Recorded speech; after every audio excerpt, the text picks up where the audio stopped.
প্রিয় শিক্ষার্থী, তোমরা কেমন আছো? আশা করি আল্লাহর অশেষ রহমতে তোমরা সবাই ভালো আছো। আমরা গত কয়েকটা ক্লাসে বিবিএ 8 সেমিস্টারের ছাত্রছাত্রীদের জন্য তাদের ফিনান্সিয়াল অ্যানালাইসিস সাবজেক্টের বিভিন্ন টপিক সম্পর্কে আমরা আলোচনা করেছিলাম। তো আজকে আমরা রেশিও অ্যানালাইসিস এটা নিয়ে আলোচনা করব। ফাইন্যান্সিয়াল স্টেটমেন্ট বা ব্যালেন্স শিটের যে ইনফরমেশনগুলো দেওয়া থাকে সেই ইনফরমেশনের আলোকে আমরা রেশিওগুলোকে অ্যানালাইসিস করে থাকি। করোনাকালীন এই সময়ে আমরা যেহেতু শিক্ষা প্রতিষ্ঠানে গিয়ে সেই জিনিসগুলোকে ভালোভাবে শিখতে পারি না, কারণ শিক্ষকের সংস্পর্শে এসে আমরা সেই জিনিসগুলোকে ভালোভাবে শিখতে পারতেছি না। সে কারণে আমরা অনলাইনে শিক্ষকদের কাছ থেকে ম্যাথমেটিক্যাল জ্ঞানগুলা অর্জন করি। সো সেই ম্যাথমেটিক্যাল জ্ঞান অর্জন করার জন্যই আমি আমার ভিডিও চ্যানেলে তোমাদের জন্য বিভিন্ন ম্যাথমেটিক্যাল প্রবলেমগুলো নিয়ে এসেছি। আজকে আমরা যেহেতু রেশিও অ্যানালাইসিস নিয়ে কাজ করব, সে রেশিওটাও তোমার একটা ম্যাথ, ফিনান্সিয়াল অ্যানালাইসিস সাবজেক্টের একটা ম্যাথ। এইটা দিয়ে আমরা কি করি? এই রেশিও অ্যানালাইসিসের মাধ্যমে একটা প্রতিষ্ঠানের ওভারঅল পারফরমেন্স আমরা মূল্যায়ন করে থাকি। আমরা রেশিওর মাধ্যমে কি কি জিনিস জানি, সেটা তোমার পারফরমেন্স রেশিও জানতে পারি, সলভেন্সি রেশিও জানতে পারি, প্রতিষ্ঠানের সলভেন্সির অবস্থা কি, প্রফিটেবিলিটির অবস্থানটা কি, অ্যাক্টিভিটিজের অবস্থানগুলো কি, ইত্যাদি বিভিন্ন ধরনের ফাংশন আমরা এটার মাধ্যমে জানি। কারণ একটা যৌথ মূলধনী কোম্পানি বা সোল ট্রেডারশিপ বিজনেস, তারা 3 ধরনের বা 4 ধরনের স্টেটমেন্ট রেডি করে থাকেন এবং অ্যাকাউন্টস মেনটেন করেন। যেমন তারা প্রফিট অ্যান্ড লস অ্যাকাউন্টস করেন, ব্যালেন্স শিট করে। So profit and loss accounts এবং ব্যালেন্স শিটের যে আইটেমসগুলো আছে, সেই আইটেমসগুলোর আলোকে তারা বিভিন্ন প্রকারের রেশিও সেখান থেকে বিদ্যমান করে নির্ণয়ের মাধ্যমে ওভারঅলি প্রতিষ্ঠানের পারফরমেন্স মূল্যায়ন করেন। রেশিওর মাধ্যমে প্রতিষ্ঠানের কোথায় কি অবস্থান আছে সেই অবস্থানগুলা প্রতিষ্ঠানের ইন্টারনাল পার্সন যারা, দ্যাট মিনস শেয়ার হোল্ডার, এরাও যেমন মূল্যায়ন করে থাকেন, প্রতিষ্ঠানে যারা ম্যানেজিং কমিটিতে থাকে তারাও যেমন মূল্যায়ন করে, ঠিক একই অবস্থায় বাহিরের কিছু পক্ষ আছে তারাও প্রতিষ্ঠানের এই বিভিন্ন দিকগুলো মূল্যায়ন করে। এখন এই দিকগুলো মূল্যায়ন করতে গেলে অবশ্যই তাকে রেশিও অ্যানালাইসিস এটা করতে হবে। তাই একটা প্রতিষ্ঠানের ওভারঅল পারফরমেন্স মূল্যায়ন করার জন্য আমরা কি ধরনের রেশিওগুলা আলোচনা করতে হয় সেগুলো আমরা আজকে আলোচনা করব। এই আলোচনায় আছি আমি মোহাম্মদ হাফিজ আল আসাদ, অ্যাসিস্ট্যান্ট প্রফেসর ফিন্যান্স। তোমাদের জন্য আমি যে ক্লাসগুলা ডেলিভারি করতেছি, এই ক্লাসগুলা তোমাদের একাডেমিক লাইফে যেমন প্রয়োজন হবে, ঠিক তুমি যখন সার্ভিস লাইফে যাবে তখনই তোমাদের প্রতিষ্ঠানের মূল্যায়ন, বা তুমি যদি বিজনেস করো তাহলে বিজনেসের ক্ষেত্রে বিজনেস মূল্যায়ন করার জন্য এই রেশিওগুলোর প্রয়োজন হবে। সো এই জিনিসগুলোকে তোমরা ভালোভাবে শিখতে হবে, কারণ শিক্ষার কোনো বিকল্প নেই। আর ম্যাথমেটিক্যাল টার্ম এটা শুনেই মনে হয় যে এটা মহা কঠিন একটা সাবজেক্ট, কঠিন একটা বিষয়, কিন্তু বাস্তবে তা না। তুমি যদি মন দিয়ে জিনিসগুলা বোঝার চেষ্টা করো তাহলে সেক্ষেত্রে তোমার জন্য এই জিনিসগুলো একবারে ইজি হয়ে যাবে। সো তোমার বিজনেস লাইফ, সার্ভিস লাইফ অথবা বর্তমানের একাডেমিক লাইফ, প্রত্যেকটা ক্ষেত্রেই তোমার এই রেশিও অ্যানালাইসিস এটা বিদ্যমান, মানে এটা লাগবেই। এখন তোমার মার্কস ক্যারি করার জন্য, ভবিষ্যতে বিজনেসের জন্য, যদি তুমি বিজনেস করে থাকো তাহলে বিজনেস সেখানে তুমি কি বিনিয়োগ করবে কি করবে না এই জিনিসগুলো অবলম্বন করা। আবার যদি তুমি চাকরি করে থাকো তাহলে চাকরির ক্ষেত্রে তোমার পার্সোনাল পারফরমেন্স, প্রতিষ্ঠানের পারফরমেন্সকে ইভ্যালুয়েট করার জন্য তোমার এই রেশিও অ্যানালাইসিসের প্রয়োজন হবে। এখন আমরা এই রেশিওটা কয়ভাবে করতে পারি? আমরা রেশিওটাকে আসলে 3 ভাবে ইন্ডিকেট করি। যেমন একটা হলো পার্সেন্টেজ মেথড, একটাকে আমরা বলি পার্সেন্টেজ মেথড। অর্থাৎ আমি যে রেশিওগুলো বের করব সেগুলো পার্সেন্টেজ ফরম্যাটে বের হবে। আরেকটা হচ্ছে অনুপাত মেথড, যেমন 2:1, 2:1 অনুপাত পদ্ধতি। আরেকটা হচ্ছে টাইম, অর্থাৎ যেমন এটা 2 টাইমস 5 টাইমস এরকম। তাহলে এইভাবে আমরা 3টা ওয়েতে রেশিও বের করে থাকি। এখন এই রেশিও অ্যানালাইসিস করতে গেলে ফার্স্ট ওয়ান তোমার যেটা প্রয়োজন হবে সেটা হচ্ছে রেশিওটা কি, হোয়াট ইজ রেশিও, এটা আমাদেরকে জানতে হবে। তাই আমরা ফার্স্ট ওয়ান তোমাদের রেশিওর সংজ্ঞাটা তোমাদের নিকট উপস্থাপন করি। আসো, রেশিও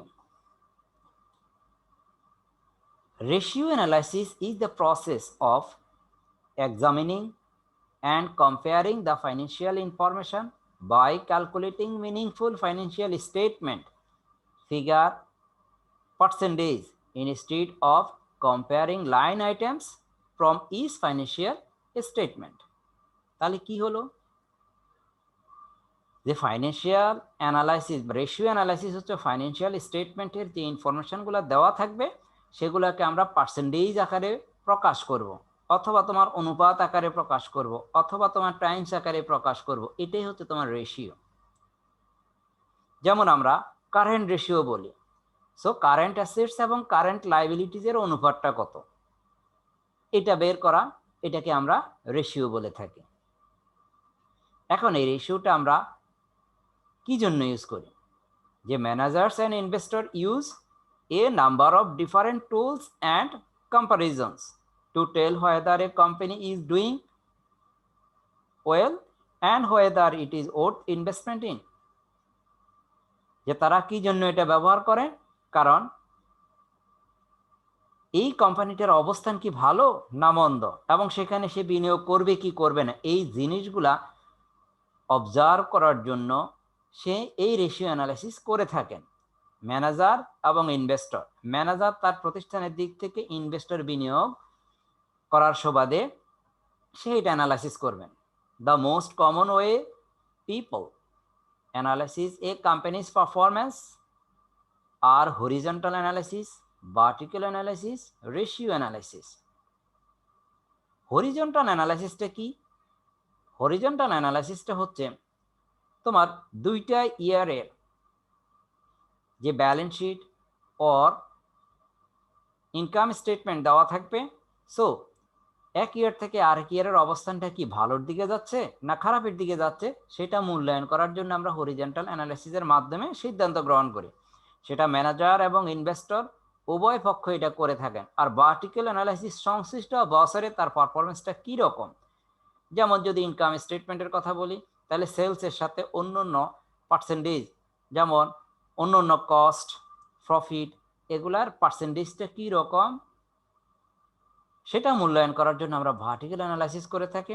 আর রেশিও অ্যানালাইসিস হচ্ছে এটার মাধ্যমে আমরা যেমন পারফরমেন্স, অ্যাক্টিভিটিস অর আদার্স ফাংশনগুলো এটার মাধ্যমে আমরা জেনে থাকি।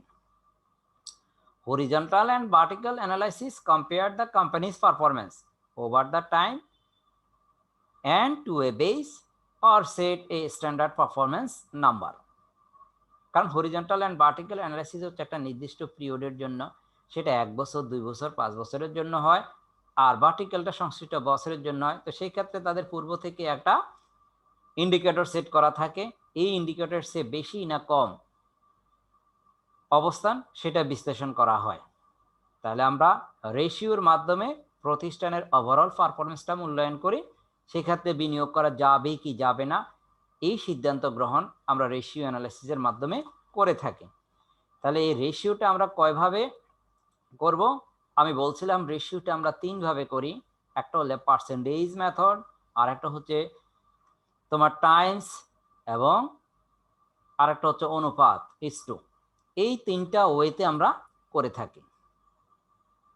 এখন রেশিও অ্যানালাইসিসের মধ্যে তোমার পরীক্ষার মাঝে যেই ইনফরমেশনগুলো আসে যেমন তোমাকে বলা হলো অ্যাক্টিভিটিজ রেশিও, বললো না যে কি কি বের করতে হবে, তোমাকে বলা হলো অ্যাক্টিভিটিজ রেশিওগুলা বের করো। তখন তুমি কি করবা? তখন তোমার আমি এখানে কতগুলো অ্যাক্টিভিটিজ রেশিও তোমাদের জন্য উপস্থাপন করলাম, সেই অ্যাক্টিভিটিজ রেশিওগুলো আমরা করব। যেমন এখানে আমি বললাম inventory turnover, days of inventory on hand, receivables turnover, days of sales outstanding, payable turnover, number of days of payables, working capital turnover, fixed asset turnover and total assets turnover. তাহলে এগুলোকে আমরা activities ratio হিসেবে count করি।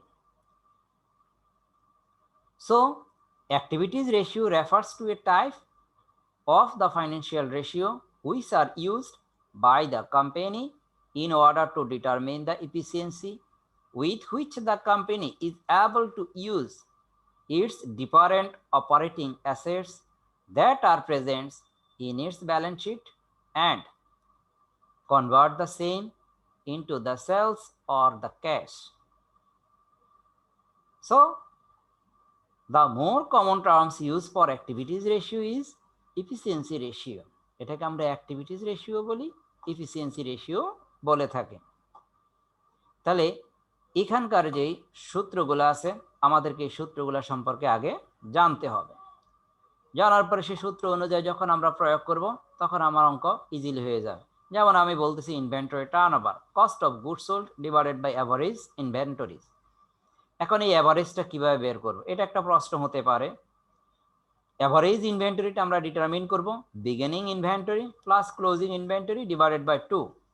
অনেক ক্ষেত্রে দুইটা ইয়ার বলে দেওয়া হয়, সে 2005 এবং 2006। সো আমরা অঙ্কটা করতেছি 2006 সালের। তাহলে 2005 সালের যে ইনভেন্টরিটা দেওয়া আছে এটাকে বলা হবে বিগিনিং ইনভেন্টরি, আর 2006 সালের যেটা এটা হলো ending inventory. So beginning plus ending ভাগ 2 করলে তোমার অ্যাভারেজ ইনভেন্টরি পাওয়া যাবে। এইভাবে আমরা অন্যগুলা ডিটারমিন করব। তাহলে আশা করি আমরা এটা বুঝতে পেরেছি। আমাদের ফার্স্ট ওয়ার্ক হবে আমরা এই সূত্রগুলো জানা।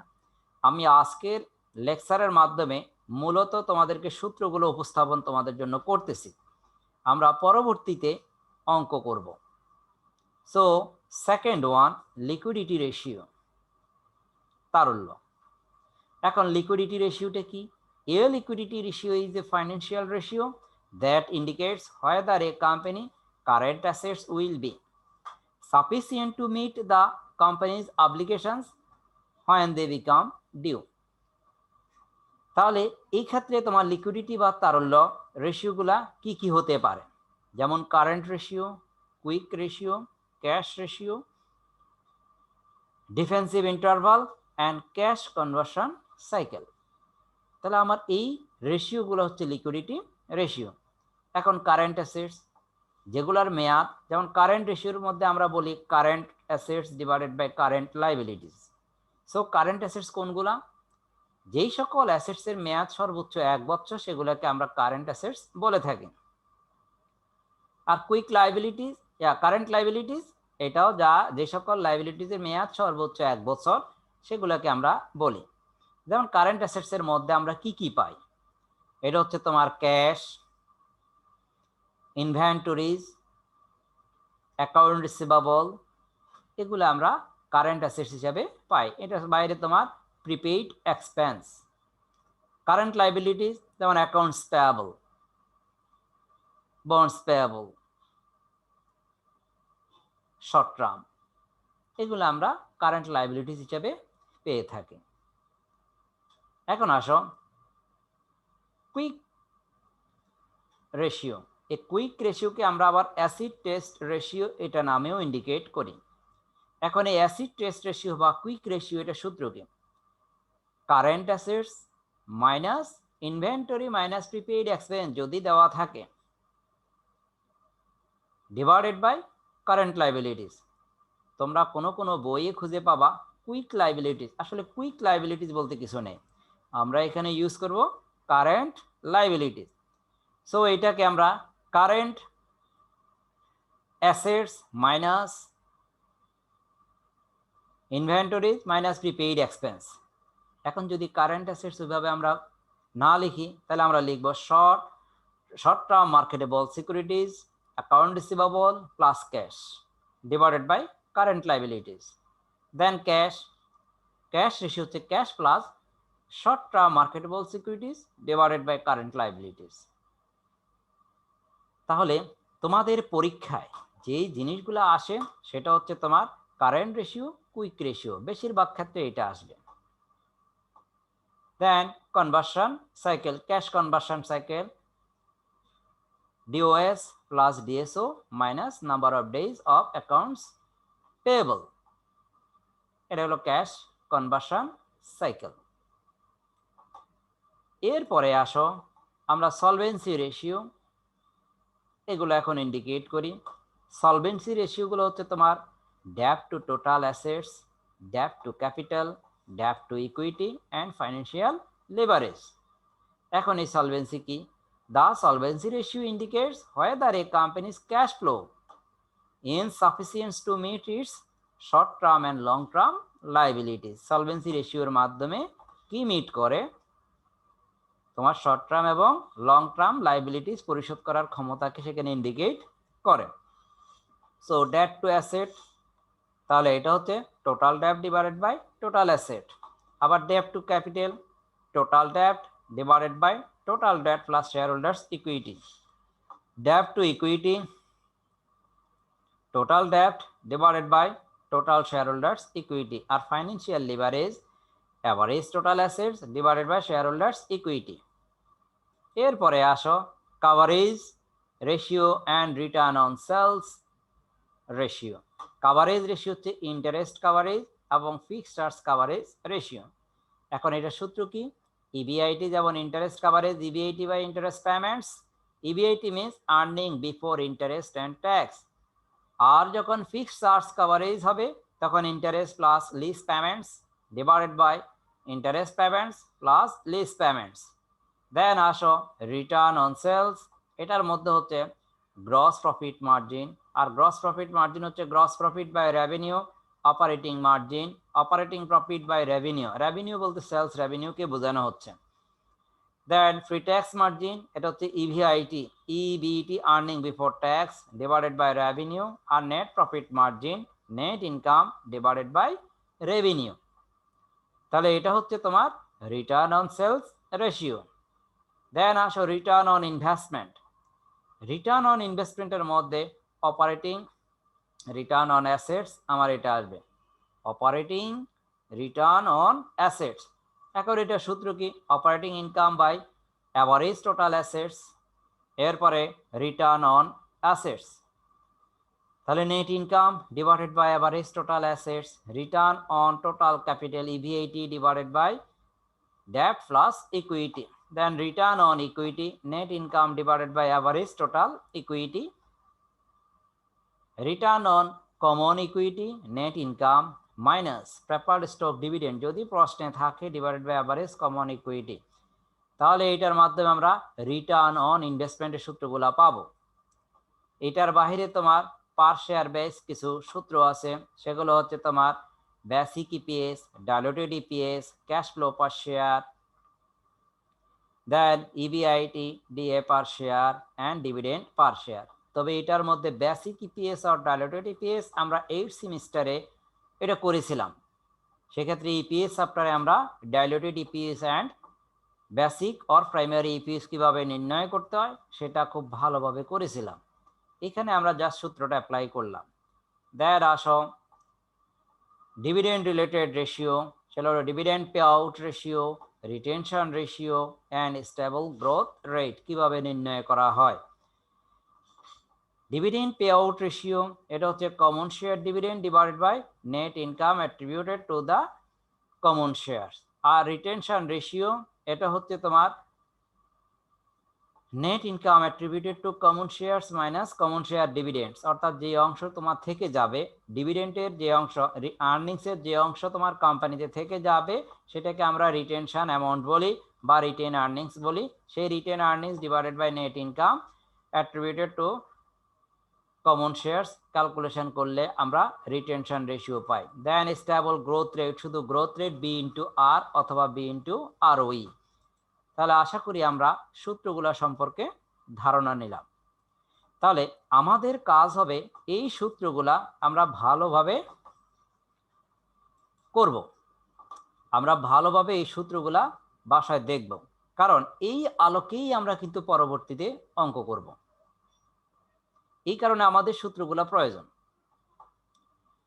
সো আশা করি তোমরা সবাই এই ক্লাস সম্পর্কে ধারণা অর্জন করবে এবং বেশি বেশি করে ক্লাস দেখবে। আর যারা এখন পর্যন্ত আমার এই চ্যানেলকে সাবস্ক্রাইব করনি তারা এক্ষুনি সাবস্ক্রাইব করে দাও এবং পাশে থাকা বেল আইকনটি প্রেস করে অল সিলেক্ট করো। এতে কি হবে, পরবর্তীতে তোমার ভিডিওগুলা সবার আগে তুমি পেয়ে যাবে। আর বন্ধুদের মাঝে বেশি বেশি করে শেয়ার করো যাতে তারাও এই ভিডিও থেকে উপকৃত হয়। যদি তোমাদের এই ক্লাসগুলো ভালো লাগে তাহলে অবশ্যই লাইক বাটন প্রেস করতে ভুল করবে না। আর তোমাদের কারো যদি কোনো প্রবলেম থেকে থাকে তাহলে কমেন্ট বক্সে লিখে আমাকে জানাবে, আমি সেটা সলভ করার চেষ্টা করব পরবর্তী ক্লাসে। তো আজ এই পর্যন্ত, পরবর্তী ক্লাসের আমন্ত্রণ জানিয়ে আজকে আমি এখানে শেষ করলাম। আল্লাহ হাফেজ।